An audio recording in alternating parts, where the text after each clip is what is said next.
Hello everyone. आज की topic में हम लोग पार्लियामेंट को कवर करने वाले हैं। पॉलिटी सेक्शन में अभी तक 10 से 11 लेक्चर आ चुके हैं, आप लोग उनको अच्छे से कवर करिए। पार्लियामेंट कवर करने के बाद पॉलिटी का आपका लगभग 60 से 65% तक आपका सिलेबस कंप्लीट हो जाएगा और यहाँ से 2 से 3 क्वेश्चन पार्लियामेंट का आपको देखने को मिलेगा, चाहे आप यूपीएससी की प्रिपरेशन कर रहे हो या पीसीएस की या किसी वनडे एग्जाम्स की, तो यहाँ से क्वेश्चन आते ही आते हैं। तो इसको हम लोग अच्छे से कवर करेंगे। इसके अंतर्गत हम लोग राज्यसभा से रिलेटेड सारे पॉइंट को कवर करेंगे, उसके बाद लोकसभा से रिलेटेड और कुछ टर्मिनोलॉजी हैं हम लोग उसमें, जैसे नेता, परिसीमन जिसे डिलिमिटेशन कमीशन बोलते हैं, इसे देखेंगे। गणपूर्ति देखेंगे जिसे कोरम भी बोलते हैं। फिर सेशन देखेंगे, इसके अंतर्गत जैसे समन, एडजर्नमेंट, प्रोरोगेशन, उसके साथ में डिसोल्यूशन, इन सब को कवर करेंगे। इसमें कुछ टॉपिक रह जाएंगे, जैसे फंड रह जाएगा जिसमें आप कंसोलिडेटेड फंड, कंटिजेंसी फंड, उसके साथ में पब्लिक अकाउंट पढ़ते हैं वो, उसके साथ में आपका पार्लियामेंट्री जो कमेटी है जिसमें आप एस्टिमेट कमेटी वगैरह को पढ़ते हैं, उनको हम लोग देखेंगे। फिर इसके साथ में पार्लियामेंट से रिलेटेड कुछ टर्मिनोलॉजी रह जाएंगे, जैसे जिसमें आप 0R, question are, cut motion क्या होता है, विश्वास प्रस्ताव क्या होता है, विश्वास प्रस्ताव क्या होता है, फिर उसके बाद धन्यवाद प्रस्ताव क्या होता है। तो जितने प्रस्ताव हैं उनको हम लोग एक जगह कर लेंगे। तो अगला जो आधे घंटे का वीडियो और रह जाएगा, इसके जस्ट बाद हम लोग उसको कंप्लीट कर लेंगे। तो एक एक करके स्टार्ट करते हैं। सबसे पहले देखते हैं पार्लियामेंट है क्या। पार्लियामेंट जैसे कि अभी आप लोग देख रहे हैं कि एक नई संसद भी हमारी बनी है, ठीक है। आप लोग इसको गूगल करिए, इसके फीचर्स के बारे में जानिए कि इसमें लोकसभा की सीट कितनी है, 1140, इसमें राज्यसभा की सीट कितनी है, 300, और यह इसका आकार कैसा है, ट्रेंगुलर का। तो ये सबको देखिए कि लोकसभा किसके आधार पर बना है, राज्यसभा किसके आधार पर बना है। तो एक बार आप इसका जो है विजुअल देख लेंगे, क्योंकि ये इंपॉर्टेंट भी है अभी के हिसाब से। जैसे यूपीएससी में क्वेश्चन पूछ लिया था कि यह किसके बेस पे बना है, जैसे 64 योगिनी मंदिर का जैसे वो है, वैसे इसका भी है। तो यूपीएससी क्वेश्चन पूछ लिया था। तो आप लोग इसके बारे में, पार्लियामेंट के बारे में जितने भी इंपॉर्टेंट पॉइंट आप लोग कर सकते हैं, जितने फीचर्स, आप लोग उसको पढ़िए और अगर आपको पता हो तो नीचे कमेंट बॉक्स में बताइएगा। तो अब स्टार्ट करते हैं पार्लियामेंट। पार्लियामेंट में जो है बेसिकली ये एक प्लेस है जहाँ पे 2 हाउसेज हैं, एक को बोलते हैं लोकसभा, एक को बोलते हैं राज्यसभा। यहाँ पे कौन बैठता है वो आगे अभी एक एक को देखेंगे। यहाँ पे ये लोग कुछ पर्सन है, ऐसे समझो, वो लोग क्या बना रहे हैं, हम लोगों के लिए, हम जनता के लिए कानून बना रहे हैं, जिससे हमारा लॉ एंड ऑर्डर ये सब चल रहा है। तो उसको देखते हैं। लेकिन इसमें देख रहे हैं कि लोकसभा और राज्यसभा ही कानून बना रहे हैं, लेकिन इसके अंग में 3 लोग आते हैं। कौन कौन? लोकसभा, राज्यसभा, इसके साथ में प्रेसिडेंट। अब आपके दिमाग में आ रहा होगा प्रेसिडेंट क्यों आ रहा है। तो एक्चुअली अगर लोकसभा से कोई बिल पारित हुआ, गया राज्यसभा में, फिर वहां से लेकिन जो फाइनल सिग्नेचर होता है वो हमारे प्रेसिडेंट का होता है, ठीक है। तो तब जाके कानून बनता है। लेकिन उसके साथ में देखेंगे जो सेशन जहाँ पे ये कानून बन रहे हैं, उनको बुलाने का, समन करने का काम कौन करता है? प्रेसिडेंट करता है। अगर उनको जो है उन पे प्रोरोगेशन या डिसोल्यूशन, ये सब भी कौन करता है सेशन का? वो भी प्रेसिडेंट करता है। अगर हमारी पार्लियामेंट या लोकसभा या राज्यसभा का अगर सेशन नहीं चल रहा है, ठीक है, तो अगर या तो लोकसभा है, राज्यसभा नहीं है, तो उसमें क्या होगा? उस समय हमारे प्रेसिडेंट क्या लाते हैं? ऑर्डिनेंस, जिसे अध्यादेश बोलते हैं। आप लोग आर्टिकल 123 में पढ़ते हैं, ठीक है। तो उसके बारे में हम लोगों ने देखा था कहाँ पे, प्रेसिडेंट वाला जब कर रहे थे वहां।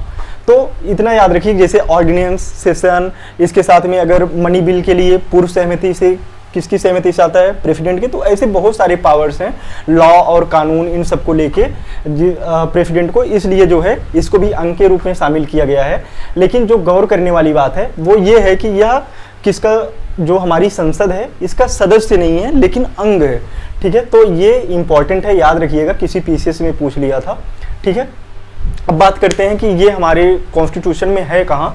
तो इसके लिए आप लोग ट्रिक याद रखिएगा, सरला या सरल, ठीक है। पार्लियामेंट क्या है? सरल है, बहुत आसान है। तो स से संसद आर्टिकल 79 में, र से राज्यसभा 80 में, ल से लोकसभा 81 में। आप लोग देखे होंगे जब इसके पहले हम लोगों ने काउंसिल ऑफ मिनिस्टर किया था या उसके पहले पीएम, इन सबको किया था, तो वहाँ पे हम लोगों ने 78 तक कर लिया था, आर्टिकल 78 तक। तो आज आप लोग देख रहे होंगे 79, 80, 81, 82, ये सब भी आने वाले हैं, ठीक है। तो एक एक करके वो भी कवर करेंगे। अब बात करते हैं राज्यसभा की। राज्यसभा का आर्टिकल कौन सा है? आर्टिकल 80। तो याद रखिएगा तीनों को एक साथ। राज्यसभा, इसका सभापति कौन होता है? वाइस प्रेसिडेंट, ठीक है, इसको याद रखिएगा। राज्यसभा को क्या बोलते हैं? Upper house. लोकसभा को क्या बोलते हैं? लोअर हाउस, ठीक है। अब एक एक करके इसके पॉइंट कवर करते हैं। सबसे पहले देखते हैं कि इसका स्ट्रक्चर क्या है। एट प्रेजेंट में इसमें कितने मेंबर्स हैं 238। आते कहाँ से हैं, स्टेट से 229, यूटी से कितनी सीट है 4, ठीक है, तो 233 हो गए। और जो नॉमिनेटेड हैं, जिनको प्रेसिडेंट नॉमिनेट करते हैं पीएम और उनकी काउंसिल ऑफ मिनिस्टर की सलाह से, वो कितने हैं 12 हैं। यूटी में 4 आप देखेंगे, यहाँ पे जहाँ पे लेजिस्लेचर है, जैसे 8 यूटीज है उसमें 3 के पास में लेजिस्लेचर है, जैसे दिल्ली हो गया, पौंडीचेरी हो गया, जम्मू एंड कश्मीर। जम्मू एंड कश्मीर का आप लोग जानते हैं कि 2019 में जो विधेयक आया था उसके बिहाफ पे लद्दाख बनता है, जम्मू एंड कश्मीर बनता है। जम्मू एंड कश्मीर में लेजिस्लेचर है और लद्दाख में लेजिस्लेचर नहीं है, तो इसलिए JNK को भी इसमें शामिल किया जाता है। आप लोग बताएंगे कि JNK में कितनी सीटें अभी जो है इसमें जोड़ी गई हैं राज्यसभा के लिए, ठीक है। लेकिन टोटल एट प्रेजेंट कितने मेंबर हो सकते हैं 250। इसमें गौर करने वाली बात यह है कि इसमें SC ST के लिए रिजर्वेशन नहीं है, ठीक है, तो ये भी याद रखिएगा, ये किसी एग्जाम में पूछ लिया था तो ध्यान दीजिएगा। जो नॉमिनेटेड मेंबर हैं वो किस फील्ड से आएंगे, वो लास्ट से आएंगे, लास्ट मुर्दा नहीं, लास्ट जो है L से लिटरेचर, A से आर्ट, S से साइंस, S से सोशल सर्विस, ठीक है, तो L से लिटरेचर, A से आर्ट्स, S से साइंस, S से सोशल साइंस, ठीक है, या सोशल सर्विस, ठीक है। तो नॉमिनेटेड 12 मेंबर, तो ये तो हो गए टोटल कितने 238 मेंबर। अब बात करते हैं अगर चुनाव का, अब एक एक करके इसमें हम लोगों ने देखा था कि जैसे जब हम लोग प्रेसिडेंट का इलेक्शन कर रहे थे तो उसमें इन सब चीज़ों को कवर किए हैं, तो यहाँ पे एक एक चीज़ें अब अच्छे से वो नहीं करेंगे, बस बता दे रहे हैं। आप लोगों को प्रेसिडेंट वाला लेक्चर अच्छे से देख लेना चाहिए और उसको यहाँ पे करिएगा। इनका जो चुनाव होता है वो अकॉर्डिंग टू पॉपुलेशन होता है, मतलब कि पॉपुलेशन के आधार पर इनको सीटें आवंटित की जाती हैं, उसी के बिहाफ पे बनता है।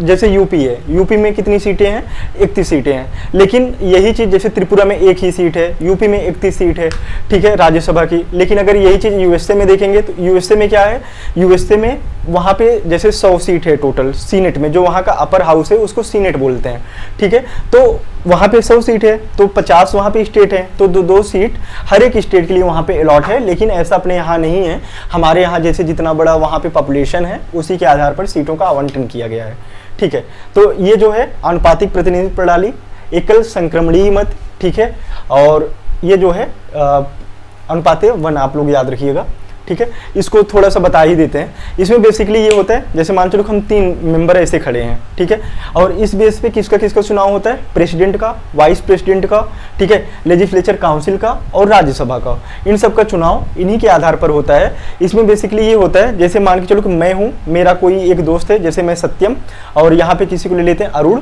और उसके बाद वरुण, इन 3 लोगों को ले लिया। अब जैसे आप लोग 5 मेंबर हो, आप लोग मुझे चुन रहे हो इनमें से 3 लोगों को, तो आप लोग क्या करोगे, प्रायोरिटी फिक्स करोगे कि पहले नंबर पे आप मुझे रख रहे हो, दूसरे नंबर पे अरुण को और तीसरे नंबर पे वरुण को, ठीक है। तो इसी के आधार पे अगर पहला सभी में आप 5 में से फिक्स हो गया, मेरा नाम आ गया, तो मैं क्या होऊंगा, मैं जीत जाऊंगा। लेकिन अगर वही चीज अगर मेरा नहीं आया, तब दूसरे नंबर वाले की जो प्रायोरिटी रहेगी तब उनको उसमें लाएंगे।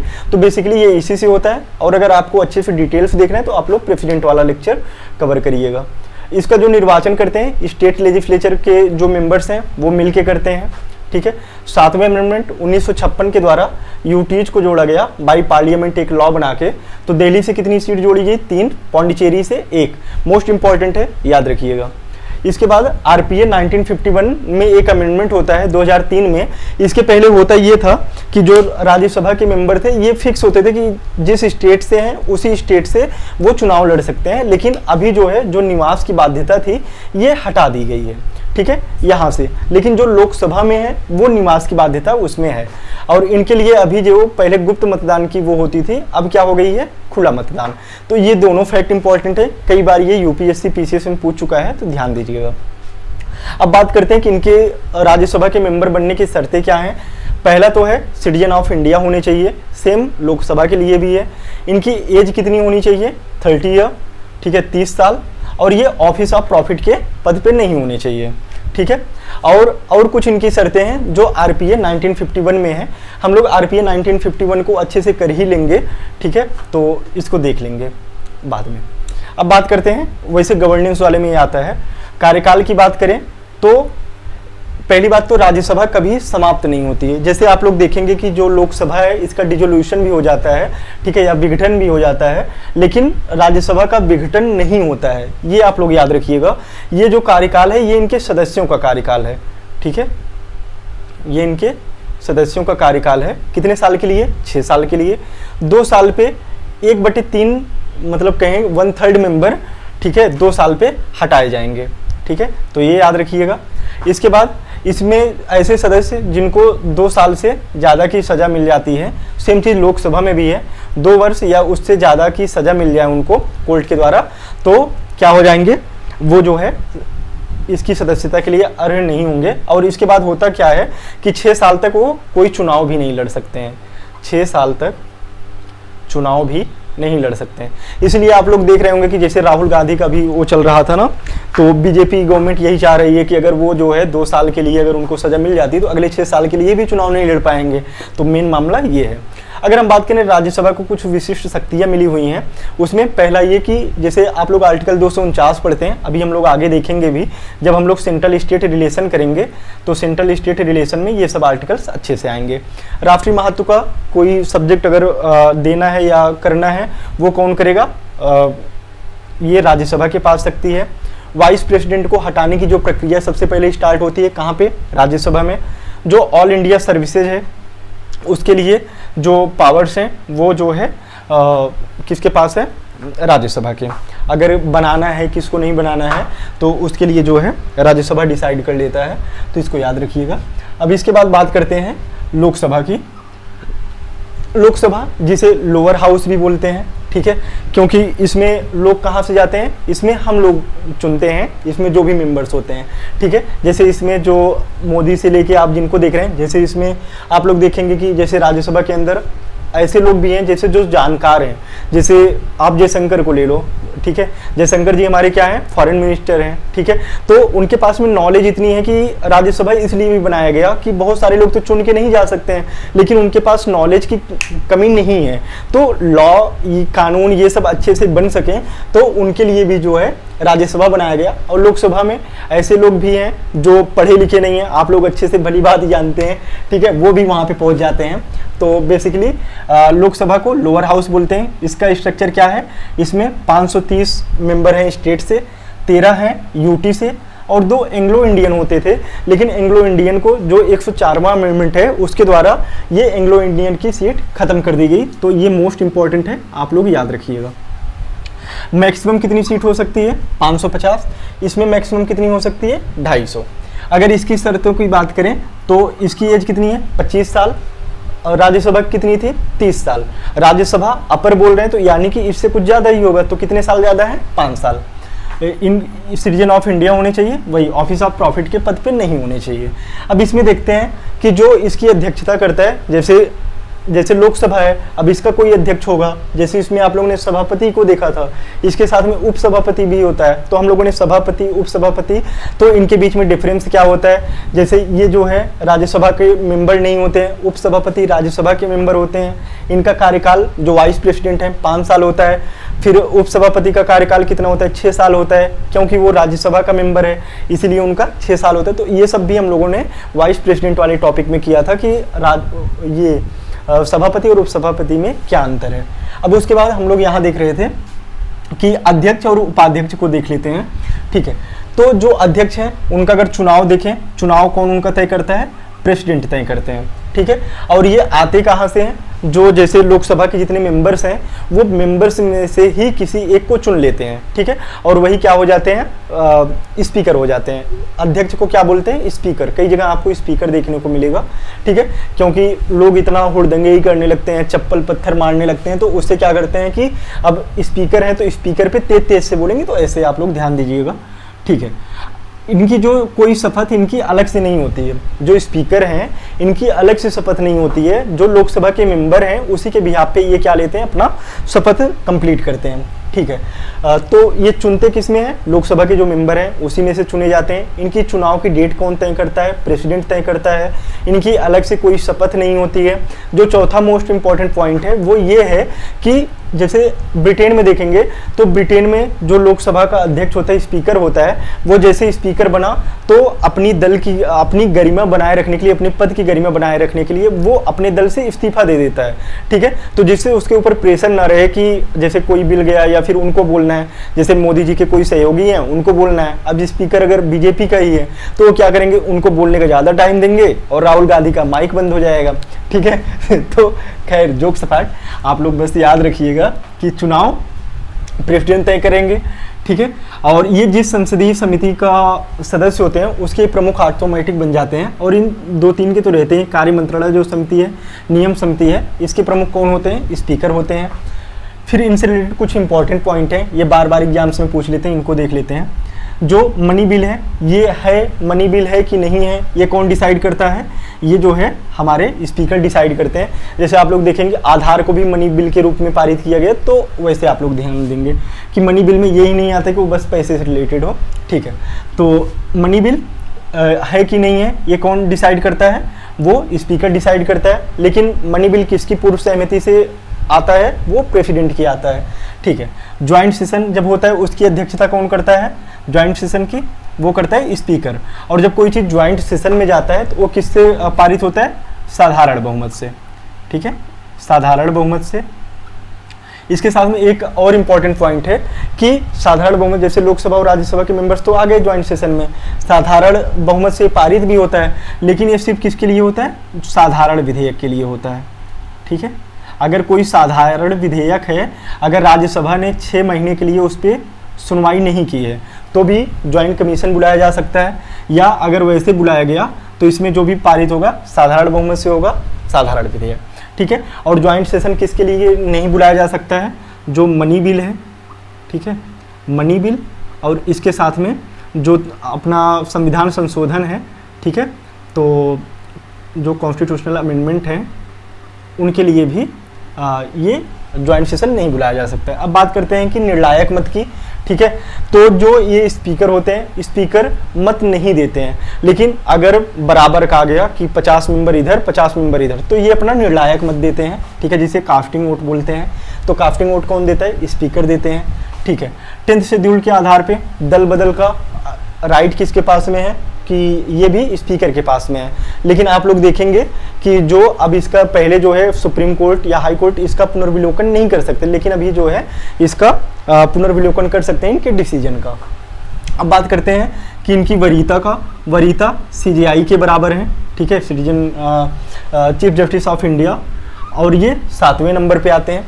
ठीक है, नेता की बात करें, अब जो इसमें अगर इनको हटाना होगा तो इससे रिलेटेड जो रिजोल्यूशन है वो जो है कहाँ पे आएगा, लोकसभा में 2/3 से उसके मेंबर इसको पारित करेंगे, तभी ये होगा, साधारण से नहीं होगा। अब बात करते हैं नेता का। नेता 2 होंगे, एक सदन का नेता होगा, ठीक है, या पक्ष का नेता। ठीक है, वो कौन होंगे, PM होंगे। PM लोकसभा के भी सदस्य हो सकते हैं, राज्यसभा के। जैसे अभी हमारे मोदी जी को देखेंगे तो कहाँ के हैं, लोकसभा के। लेकिन इसके पहले मनमोहन सिंह जी को देखेंगे तो कहाँ के थे, राज्यसभा के। तो PM कहीं का भी हो सकता है, लेकिन जिस सभा का वो होगा वहीं का वो क्या होगा, नेता होगा। लेकिन अगर जैसे वो लोकसभा में है तो राज्यसभा में अपना एक नेता किसी को अपॉइंट कर देगा। ठीक है, तो ये हो गई। बात करते हैं विपक्ष का नेता का। तो जो सबसे बड़ा दल है उसका जो नेता है वही क्या होगा, विपक्ष का नेता होगा। यानी कि सबसे बड़ा जो दल है उसी का कोई एक व्यक्ति जो है विपक्ष का नेता बनता है। ठीक है, ठीक है, तो जैसे अभी सबसे बड़ा विपक्ष कौन है, कांग्रेस है, तो वही अपने एक नेता को जो है विपक्ष के नेता के रूप में उसमें बैठाती है। अब बात करते हैं परिसीमन की, या कहें परिसीमन आयोग की। इसको क्या बोलते हैं, डिलिमिटेशन कमीशन बोलते हैं। ठीक है, तो याद रखिएगा ये कहाँ पे है, आर्टिकल 82 में। ठीक है, ये कॉन्स्टिट्यूशनल है, कई बार यहाँ से क्वेश्चन पूछा जा चुका है, तो आप लोग याद रखिएगा। अगर ये कोई डिसीजन लेता है, इसका बेसिकली काम क्या है कि निर्वाचन क्षेत्र को डिसाइड करना। ठीक है, जैसे अभी आप लोग देखे होंगे जम्मू एंड कश्मीर में परिसीमन आयोग बना था, तो ये जो है निर्वाचन क्षेत्र डिसाइड करता है कितना क्षेत्र जो है निर्वाचन के अंतर्गत आएगा, या इस कॉन्स्टिट्यूशन में कितने, इस कॉन्स्टिट्यूंसी में कितने कितने क्षेत्र बटेंगे, तो ऐसे। ठीक है, तो इसके डिसीजन को कोर्ट में चुनौती नहीं दी जा सकती है, कई बार ही क्वेश्चन पूछा गया। इससे रिलेटेड 2 अमेंडमेंट हैं जो PCS में तो कई बार पूछे जा चुके हैं। एक 84वां अमेंडमेंट है, एक 27वां है। ठीक है, 84th अमेंडमेंट क्या बात करता है, सीटों की। तो 4 से याद रखना, 4 कुर्सी में कितने वो होते हैं, 4 होते हैं, तो 4 से सीट याद रखिएगा। और यह जो है इसका वर्ष क्या है, आधार वर्ष क्या है, 1971, यानी कि 1971 में जितनी जनसंख्या थी उसी के आधार पर सीटों का आवंटन हुआ है। एक्चुअली बात यह है कि जैसे आप लोग देखेंगे जो क्षेत्र का है, क्षेत्र का तो 2001 हो गया, ठीक है, 27वां अमेंडमेंट के द्वारा, लेकिन 84वां जो अमेंडमेंट है अभी भी उसका ईयर 1971 है। एक्चुअली देखेंगे कि जो साउथ के स्टेट हैं वो तो अपने पॉपुलेशन में काम कर लिए कि पॉपुलेशन वो बढ़ा नहीं रहे हैं, लेकिन जो नॉर्थ स्टेट हैं वो क्या करें, पॉपुलेशन को अधिक तेजी से बढ़ाए, ठीक है। तो अगर अब सीट अगर जैसे सोचो ना कि अगर यूपी में अभी मान चलो कि 20 से 25 करोड़ वहाँ पे जनसंख्या है, ठीक है, तो 20 से 25 करोड़ अगर वहाँ की जनसंख्या है, अब वहाँ पे अगर सीटों का आवंटन होगा तो वहाँ पे बहुत सारी सीटें चली जाएंगी। अब पीछे पड़े हैं केरला वगैरह, ठीक है, साउथ की स्टेट, तो ये तो अपनी जनसंख्या पे कंट्रोल किए हैं, एक तो अच्छा काम, ऊपर से इनका अगर रिप्रेजेंटेशन अगर कम हो जाएगा तो भी प्रॉब्लम है। तो इसीलिए अभी सीट कितनी है, कौन सा ईयर लेते हैं, 1971। अब गणपूर्ति बात करते हैं, ये होता है कोरम, ठीक है। कोरम का मतलब है कि इतना मेंबर तो होने ही चाहिए पार्लियामेंट में सेशन को स्टार्ट करने के लिए, ठीक है। तो कितने होने चाहिए, टोटल मेंबर के 1/10। जैसे मान के चलो कि अगर लोकसभा में कितने हैं, 550 हैं, ठीक है, तो इनका कितना लगभग 55 ले लेते हैं, ठीक है। तो ऐसे जो है इनका भी जो है कितना हो जाएगा, 25, ठीक है। अब बात करते हैं गणपूर्ति, अगर ये नहीं है तो स्पीकर जो है नहीं बुलाएगा, ठीक है। तो स्पीकर जो है इसको फिर हटा देगा, बोलेगा हम सेशन में आएंगे ही नहीं, पार्टिसिपेट ही नहीं करेंगे, आप लोग भी जाओ अपने घर, नहीं तो कितने मिल के आओ, 1/10। अब बात करते हैं सेशन की, ठीक है। सेशन, इसमें कुछ चीज़ें आप लोग देखते हो, जैसे समन सुनते हो, एडजमेंट, प्रोरोगेशन, डिसोल्यूशन, इसके साथ में एक लेमडक सेशन सुनते हो, तो हम लोग इन सबको देखते हैं, ठीक है। तो सबसे पहले हम लोग देखते हैं समन क्या होता है, ठीक है। समन का मतलब क्या होता है, बुलाना, ठीक है। इसको जो है मिनिमम 2 टाइम्स बुलाना मैंडेटरी है, ठीक है, चाहे वो 6 महीने पे ही हो, लेकिन मिनिमम 2 बार नहीं तो 3 बार तो आना ही है, ठीक है। इसमें आप लोग एक बजट सेशन पढ़ते हैं, एक मानसून सेशन पढ़ते हैं, एक विंटर सेशन पढ़ते हैं, ठीक है। तो बजट सेशन कब आता है, फेब से मई के बीच में। तो ये जो है 4-4 के रहेंगे। तो इसमें होगा क्या कि जैसे ये 4 का है तो इसमें फिर 1 महीने का गैप, फिर जो है फिर मानसून सेशन आ जाएगा, फिर 1 महीने का गए, फिर उसके बाद विंटर सेशन आ जाएगा। जैसे बजट फेब, आप लोग जानते हैं कि फेब में ही क्या आता है, 1 हफ्ते का वैलेंटाइन डे आता है, ठीक है। तो उसी में क्या होता है, बड़े बड़े का क्या होता है, बजट खराब हो जाता है, ठीक है। और जब बजट खराब हो जाता है फिर अपनी किसको याद करते हैं, अपनी मम्मा को याद करते हैं, मम्मा पैसे तो चले गए, ठीक है। तो किसकी चक्कर में, गर्लफ्रेंड के चक्कर में, ठीक है। तो बजट खराब हुआ कब, फरवरी में, ठीक है। फिर किसकी याद आई, मम्मा की, ठीक है। तो फेब से लेके मई तक किसका सेशन होता है, बजट सेशन होता है। अब इसके बाद आपको याद रहेगा, मई के बाद 1 महीना आगे कर लो, जुलाई। तो ऐसे याद रख सकते हो कि मानसून सेशन में बारिश बहुत ज़्यादा होती है, लेकिन वो बारिश किसकी होती है, जूस की बारिश होती है, ठीक है। तो जूस, ठीक है, मानसून सेशन। उसके बाद विंटर सेशन नवंबर से दिसंबर, जैसे नवंबर अभी चल भी रहा है, ठीक है। तो सेशन कुछ दिन में स्टार्ट भी होने वाले हैं, ठीक है। तो विंटर सेशन, तो इसको याद रखिएगा। अब बात करते हैं इसको बुलाता कौन है, प्रेसिडेंट, मोस्ट इंपॉर्टेंट है, याद रखिएगा, ठीक है। तो बजट फेब से मई तक, मानसून सेशन जुलाई से सितंबर तक, विंटर सेशन नवंबर से दिसंबर तक। अब बात करते हैं एडजर्नमेंट, इसको हिंदी में क्या बोलते हैं, स्थगन, ठीक है, स्थगन, ठीक है। ये क्या है, अस्थायी रूप से जो सेशन है उसको बंद करना, ठीक है, या उसको रोक देना। जैसे सेशन चल रहा है, बोले कि आज एक काम करो, अभी आज सेशन नहीं करेंगे, 1-2 घंटे लिए, उसके बाद सेशन को बंद कर दिए, या बोले कि अब 1-2 दिन, 3-4 दिन, हफ्ते भर नहीं आएंगे, ठीक है। तो उसको क्या बोलेंगे, एडजर्नमेंट बोलेंगे। लेकिन अगर जैसे हफ्ते भर के लिए बंद किया है या स्थगन लगाया है, उसके पहले भी समय पूर्व इसको बुला सकते हैं। एक पॉइंट इंपॉर्टेंट है, एग्जाम में पूछे गए हैं, तो याद रखिएगा, ठीक है। तो लेकिन इससे जब स्थगन होता है, एडजर्नमेंट होता है, इससे प्रस्ताव पर कोई फर्क नहीं पड़ता है, मोस्ट इंपॉर्टेंट। और स्थगन करता कौन है, स्पीकर करता है। इस एडजर्नमेंट का राइट किसका है, स्पीकर के पास में। आप लोग देखेंगे जो समन, इसके साथ में प्रोरोगेशन, इसके साथ में डिसोल्यूशन, इन 3 का राइट किसके पास में है, स्पीकर की, प्रेसिडेंट के पास में। लेकिन एडजर्नमेंट का राइट किसके पास में, स्पीकर के पास में। अब बात करते हैं प्रोरोगेशन की, इसको हिंदी में क्या बोलते हैं, सत्रावसान। वैसे इन सबकी हिंदी में ही नाम रखिए, स्थगन। एडजर्नमेंट से तो उतना समझ में नहीं आ रहा है, स्थगन का मतलब रोक दिए। सत्र अवसान का मतलब सत्र का अवसान हो गया, ठीक है, सत्र मतलब बंद हो गया, तो सत्र को समाप्त करना, ठीक है। अगर सत्र चल रहा है तो भी सत्र को समाप्त किया जा सकता है, सत्र के दौरान भी। इसको करता कौन है? प्रेसिडेंट। बात करते हैं डिसोल्यूशन की। डिसोल्यूशन ये सिर्फ किसका होता है? ओनली लोकसभा का। अभी हम लोग बात किए जो राज्यसभा है इसको अस्थाई भी बोलते हैं, ठीक है, ये जो है अस्थाई भी बोलते हैं, इसको अस्थाई बोलते हैं, लोकसभा को अस्थाई बोलते हैं, राज्यसभा को स्थायी बोलते हैं, अपर हाउस लोअर हाउस, ये उसको देखिएगा। ओनली किसका होता है? लोकसभा का डिसोल्यूशन, ठीक है। उसके साथ में ये करता कौन है? प्रेसिडेंट। अब इसके साथ में जो विधेयक हैं इस पे क्या असर पड़ेगा, यहाँ से क्वेश्चन कई बार पूछा जाता है, तो आप लोग याद रखिएगा। जैसे लोकसभा में जो विचाराधीन है वो जो है खत्म नहीं होंगे। अगर राज्यसभा से कहाँ पे आ गया है, ये जो है लोकसभा में आया है लेकिन लोकसभा में विचाराधीन है, तो भी ये जो है खत्म नहीं होता है।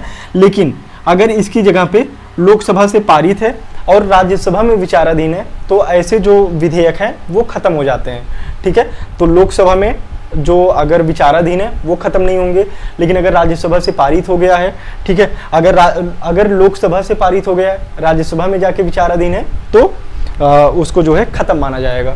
ऐसे समझो ना कि जैसे अगर कोई नई लोकसभा आई है, ठीक है, अगर वो जो है अगर कोई ऐसा बिल है जिस पे अभी उसने सुनवाई नहीं की है तो वो उस पर सुनवाई करेगी, लेकिन अगर कोई वहाँ सुनवाई करके अगर चला गया है, ठीक है, तो ऐसे अगर कोई आता है तो उस पर उस विधेयक को नहीं मानेगी। बस इतना याद रखना, क्यों कोई दूसरे का एक्सेप्ट करेगा, बस इतना सा है, ठीक है। अब बात करते हैं लेमडक सत्र की। लेमडक का मतलब होता है जैसे लगड़ाते हुए ऐसे चलना ना, ठीक है। तो चुनाव के बाद जो है जो पुरानी लोकसभा है वो जब अपनी अंतिम सत्र के लिए बैठती है तो उसी क्या बोलते हैं? लेमडक सत्र। जैसे मान चलो कि अभी 2024 में चुनाव होने वाला है, अभी इस सेशन के बाद जो है जो अभी बीजेपी गवर्नमेंट है, इसके बाद जब नई लोकसभा चुन के आ जाएगी उसके बाद जो अपनी वो अंतिम सेशन जब वहाँ पे जाके लेती है तो उसी को लेमडक सत्र बोलते हैं। तो इतना याद रखिएगा, चुनाव के बाद जो लोकसभा का अंतिम सत्र होता है, एक सत्र और होगा तो उसी क्या बोलते हैं? लेमडक सत्र बोलते हैं, ठीक है। तो आज हम लोगों ने इसमें मैक्सिमम चीज़ें कर ली हैं। इसमें एक उपाध्यक्ष का है, उपाध्यक्ष का सेम है। यहाँ पे क्वेश्चन कई बार पूछा है कि उपाध्यक्ष जो है अध्यक्ष स्पीकर के अधीन होता है क्या, तो ऐसा कुछ नहीं। तो ये क्या होता है, इसकी भी जवाबदेही किसके प्रति होती है? लोकसभा के प्रति होती है। इसकी अकाउंटेबिलिटी स्पीकर के प्रति नहीं होती है, इस पे गौर करिएगा। और जितने भी पावर हैं लगभग जब ये स्पीकर के रूप में आता है तो वो सब किसके बराबर है? स्पीकर के ही बराबर है, ठीक है। तो आज के लिए इतना ही करते हैं। अब इसमें जो जैसे हम लोगों ने फंड, उसके साथ में पार्लियामेंट्री कमेटी और जो टर्मिनोलॉजी की बात की है जिसमें हम लोग 0R, क्वेश्चन आर, फिर उसके बाद में कटौती प्रस्ताव, फिर उसके कट मोशन, उसके साथ में धन्यवाद प्रस्ताव, ये सब हम लोग अगले लेक्चर्स में कंप्लीट कर लेंगे, ठीक है। तो अगला लेक्चर आधे घंटे का और आएगा, उसके साथ में पार्लियामेंट टॉपिक अच्छे से कंप्लीट हो जाएगा। फिर भी अगर कुछ छूटा रहेगा तो हम लोग उसको जो है उसी वीडियो में कंप्लीट कर लेंगे। इसके बाद जो करंट इशूज में अभी हम लोगों ने कल G20 का पूरा अच्छे से किया, ठीक है, कि G20 के साथ में G4, G5, G6, G7, G8 क्या है, उसके साथ G20, G21, फिर उसके साथ में कौन कौन अभी इंपॉर्टेंट जो रिजोल्यूशन पास कराए गए उन सबको हमने वहाँ पे किया है। तो एक एक हाईलाइट्स आप लोग उसको कवर करिएगा। एक जो वीडियो कंप्लीट हो गया भारत VS इंडिया का, जो कई दिनों से वो चल रहा है न्यूज में, तो उसको भी अभी शाम तक उसको अपलोड कर देंगे, ठीक है, और ये लेक्चर भी, ठीक है। तो आज के लिए इतना ही करते हैं, कल के टॉपिक में मिलते हैं, ठीक है। तो इसी के साथ में आप लोग इसमें जो भी PYQ है आप लोग सॉल्व करिए। कोई प्रॉब्लम होती है तो आप लोग कमेंट बॉक्स में बताइए, कोई भी अगर आपकी सलाह भी है, ठीक है। अगर सेशन अगर आपको अच्छा लगता है, जो इसके नीडी हैं आप उनके पास में ज़्यादा से ज़्यादा शेयर करिए, क्योंकि आपको भी पता होगा कि अभी जैसे सब्सक्राइबर्स उतने नहीं हैं तो यूट्यूब 1000 पर प्रमोट करना स्टार्ट कर देता है। तो अभी आप लोग ही हैं कि जैसे बोलते हैं ना कि गुप्तचर या कुछ भी आप समझो, कि अभी आप लोग ही हैं कि इसको गुप्त तरीके से लोगों तक पहुंचाते रहिए। नॉलेज को जितना ज़्यादा हो सके स्प्रेड करिए, और टाइम पे नोटिफिकेशन के लिए चैनल को सब्सक्राइब भी कर सकते हैं, ठीक है। तो आज के लिए इतना ही। जय हिंद। आप लोग स्क्रीनशॉट ले लीजिए।